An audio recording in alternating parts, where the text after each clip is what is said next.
Hello student. First lesson का आज एक नया टॉपिक समझाने जा रहे हैं। इस टॉपिक का नाम है पॉलन ग्रेन। हिंदी में इसे परागकण कहते हैं।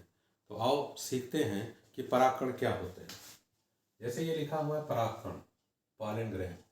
आज हम पढ़ेंगे पॉलन ग्रेन किसे कहते हैं। ये फ्लावर है। इस फ्लावर का ये फीमेल सेक्स ऑर्गन है, मादा जनन अंग है। इस मादा जनन अंग को गाइनोइसियम कहते हैं। ये फ्लावर का नर जनन अंग है, मेल सेक्स ऑर्गन है।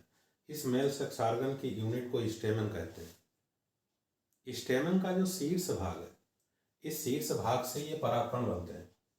इसी परागकण के बारे में आज हम अध्ययन करेंगे। ये परागकण का फंक्शन क्या है, इनका काम क्या है। परागकण के भीतर, पॉलन ग्रेन के भीतर मेल गैमीट का निर्माण होता है। इसीलिए हम इस पॉलन ग्रेन को मेल गैमीटोफाइट स्टेज कहते हैं। तो पॉलन ग्रेन को मेल गैमीटोफाइट स्टेज कहते हैं। इसमें जितनी भी सेल्स होती हैं सब में क्रोमोसोम की संख्या n होती। जो पॉलन ग्रेन होते हैं वो स्फेरिकल शेप होते हैं, यानी लगभग गोलाकार होते हैं। इनका जो व्यास होता है वो 25 से 50 माइक्रोन मीटर होता है, यानी बहुत छोटे होते हैं। देखने के लिए हमको सूक्ष्मदर्शी की आवश्यकता पड़ती। अगर हम परागकण का अध्ययन करें तो ये डिफरेंट कलर के होते हैं। अलग अलग प्रकार के फैमिली के पौधों में इनका कलर अलग अलग प्रकार का होता है। हम इससे इनको पहचान सकते हैं। ये अनेक प्रकार के डिजाइन के होते हैं। इन परागकण के ऊपर, पॉलन ग्रेन के ऊपर एक मोटी लेयर पाई जाती है।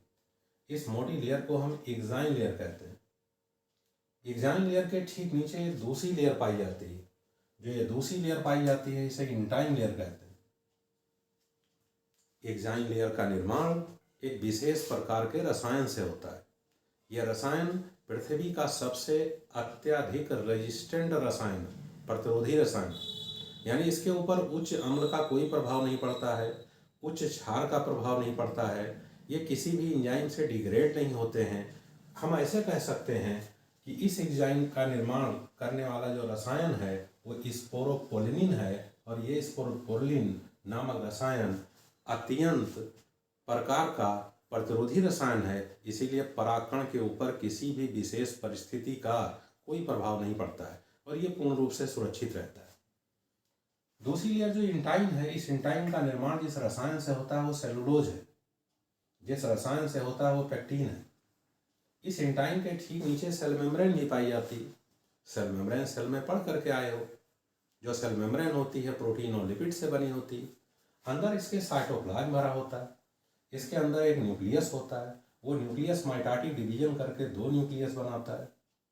ये जो दूसरा न्यूक्लियस बनता है चारों तरफ से साइटोप्लाज्म से घिर जाता है, एक छोटी सी सेल बना देता है।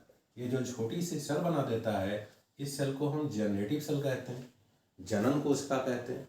यही जनन कोशिका आगे चलकर नर युग्मक का निर्माण करती है। ये जनरेटिव सेल आगे चलकर सूत्री विभाजन करती है, माइटोटिक डिवीजन करती है और 2 मेल गैमीट बनाती है। एक दूसरी सेल जो इसमें पाई जाती है काफ़ी बड़े आकार की होती है। इस बड़े आकार की सेल को हम वेजिटेटिव सेल कहते हैं। ये पोषक कोशिका है। इसमें पोषक पदार्थ भरे होते हैं। ये पोषक पदार्थ नर युग्मक के पोषण में सहायता करते हैं। हम ऐसे कह सकते हैं कि ये जो परागकण है ये नर युग्मक बनाता है, यानी ये आवृतबीजी पौधे की गैमीटोफाइट अवस्था है। तो आवृतबीजी पौधे की गैमीटोफाइट अवस्था बहुत ही छोटी अवस्था होती है। जैसे मेल गैमीटोफाइट अवस्था में केवल 2 सेल पाई जाती हैं। एक सेल का नाम वेजिटेटिव सेल और एक सेल का नाम जनरेटिव सेल। आगे चल करके ये पॉलन ग्रेन यहाँ से निकल करके ये फीमेल सेक्स ऑर्गन के स्टिग्मा पर आएगा। हम इसे परागण कहेंगे। और ये परागण पौधों के लिए बहुत ही आवश्यक प्रक्रिया है। परागण के पश्चात ही पौधे के मादा जनन अंग से सीड का निर्माण होता है। अगर परागण की क्रिया नहीं होगी तो सीड का विकास नहीं होगा, सीड का निर्माण नहीं होगा। तो परागकण का ये बहुत बड़ा महत्व है। वैसे परागकण का अगर हम अध्ययन करते हैं तो परागकण इस पौधे के लिए एक आवश्यक स्ट्रक्चर है, संरचना है। इस परागकण के ऊपर कहीं कहीं स्पोरोपोलिन की एक्साइन लेयर नहीं होती। जो नहीं होती है उस स्थान को जर्मपोर कहते हैं, जनन छिद्र कहते हैं। यहीं जनन छिद्र से एक नलिका बाहर निकलती है। जब पॉलिनेशन की क्रिया हो जाती है उस नलिका को पॉलन ट्यूब कहते हैं। यही पॉलन ट्यूब इस जनरेटिव सेल से बने हुए दोनों मेल गैमीट को लेकर के इस मादा सेक्स ऑर्गन के भीतर पहुंचाने का काम करती है। ऐसा तुम अगले वीडियो में पढ़ोगे कि पॉलन ग्रेन कैसे अंकुरित होते हैं और कैसे ये मेल गैमीट को फीमेल गैमीट के पास तक पहुंचाते हैं। लेकिन अभी हम तुमको समझाएंगे पॉलन ग्रेन का कुछ महत्व, इंपॉर्टेंस ऑफ पॉलन ग्रेन, यानी पॉलन ग्रेन का महत्व क्या है। कुछ पौधे ऐसे हैं जिनके पॉलन ग्रेन्स जब पौधे के पुष्प से रिलीज हो जाते हैं, बाहर मुक्त हो जाते हैं, तो मानव के लिए हानिकारक होते हैं और मानव के श्वसन अंगों में प्रवेश कर जाते हैं और श्वसन अंगों में प्रवेश करके रोग पैदा करते हैं। इसे हम श्वसन संबंधित रोग कहते हैं, रिस्पायरेटरी डिसऑर्डर कहते हैं। कुछ पॉलन ग्रेन है, जैसे एक पौधा है पार्थिनियम, इसका जो पॉलन ग्रेन है ये मानव के शरीर के भीतर श्वसन तंत्र में प्रवेश करके अस्थमा नामक रोग उत्पन्न करता है, ब्रोंकाइटिस नामक रोग उत्पन्न करता है, यानी ये मानव के शरीर में एलर्जीज उत्पन्न करता है, यानी मानव के लिए ये हानिप्रद है। ऐसे परागकण हवा में पाए जाते हैं और मानव के अंदर प्रवेश करके रोग उत्पन्न करने का काम करते हैं। परागकण जो होते हैं अनेक पौधों के, उनके अंदर पोषक पदार्थ भरा होता है। ये पोषक पदार्थ इसी वेजिटेटिव सेल में भरा होता है, इसीलिए हम पॉलन ग्रेन का यूज करते हैं और यूज करके टैबलेट बनाते हैं और यूज करके सिरप बनाते हैं। ये टैबलेट और सिरप वेस्टर्न कंट्रीज में उन घोड़ों को दिया जाता है जो घोड़े रेस में भाग लेते हैं, इसलिए उनका परफॉर्मेंस बहुत ही अच्छा हो जाता है। ये जो परागकण हैं जब ये रिलीज हो जाते हैं नर जनन अंग से, तो इनकी जो जीवन क्षमता होती है, वायबिलिटी होती है, वो अलग अलग प्रकार के पौधों के परागकण की वायबिलिटी अलग अलग होती। जैसे देखो ये गेहूं का पौधा है, गेहूं के पौधे के परागकण जब नर जनन अंग से मुक्त हो जाते हैं तो ये केवल 30 मिनट तक ही जीवित रहते हैं, उसके बाद इनकी जीवन क्षमता समाप्त हो जाती, यानी इससे पहले इनको परागण की क्रिया कर जाना होता है। ठीक ऐसे ही देखोगे family Solanaceae, family Leguminosae, family Rosaceae, इन 3 फैमिली के जो मेंबर हैं, इनके जो परागकण इनके नर जनन अंग से मुक्त होते हैं, ये परागकण महीनों तक जीवित रहते हैं।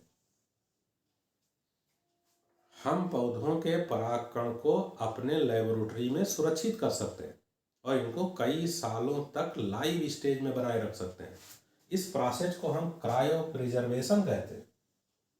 हम पॉलन ग्रेन का क्रायो प्रिजर्वेशन करके इनका उपयोग पादप उन्नति कार्यक्रम में करते हैं, प्लांट इम्प्रूवमेंट प्रोग्राम में करते हैं और इनका जरूरत पड़ने पर हम उपयोग कर सकते हैं। हम कैसे इनका क्रायो प्रिजर्वेशन करते हैं, कैसे इनको सुरक्षित करते हैं? हम इनको 196 degree centigrade, -196 degree centigrade, -196 degree centigrade temperature पर नाइट्रोजन लिक्विड के भीतर सुरक्षित कर देते हैं। अब ये परागकण जल्दी नष्ट नहीं होंगे और जब भी हम इनकी आवश्यकता होगी, जब भी हम इनको चाहेंगे, वो उपयोग कर सकते हैं पादप उन्नति कार्यक्रम में। परागकण के बारे में तुम्हारे बोर्ड की परीक्षा में क्वेश्चन आएगा। अब आसानी से अगर क्वेश्चन आ जाए कि परागकण किसे कहते हैं, परागकण का नामांकित चित्र बनाकर इसके लक्षणों की व्याख्या करो तथा इसके महत्व पर एक संक्षिप्त टिप्पणी लिखो। ऐसे क्वेश्चन 3 नंबर के बन सकते हैं। आसानी से तुम इस लेक्चर से उसका जवाब दे सकते हो। बाकी मिलते हैं अगले वीडियो में। ओके।